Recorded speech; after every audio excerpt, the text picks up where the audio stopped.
Imagine this very rich friend who often guilt-tripped you into paying for them. Well, this is the same rich friend who otherwise would spend exorbitant amounts of money into their lavish lifestyle, but every time when it comes to going out with you, then they would remember on how they've got to save money and make you spend for them. Is it fair for your rich friends to piggyback on your limited resources? No, right? Well, this is exactly what rich nations are doing with less wealthy ones when it comes to carbon emission penalties. Experts call this carbon colonialism.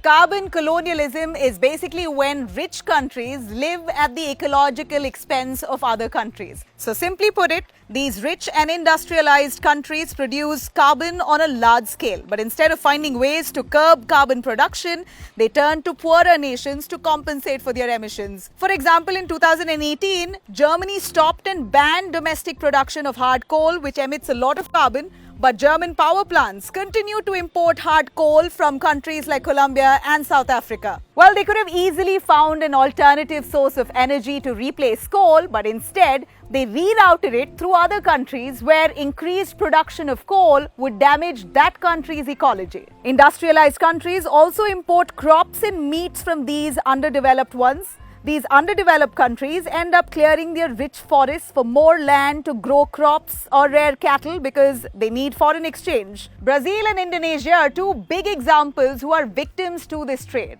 Now the question here is this different from colonialism, where rich countries siphon off resources from countries of the global south? The chain reaction that is being set off during the process is also causing human rights violations. A study has earlier estimated that nearly 22,500 Ugandans were evicted from their homes for a UK-registered company to create timber plantations for carbon offsetting. Carbon offsetting allows countries to balance out the carbon that they've emitted by investing in projects like planting more trees that reduce carbon. Well, you heard it. This is a classic example of what carbon colonialism really means. It not only erodes the food and resource security of these poorer nations, but also hectically disrupts the nation's ecology.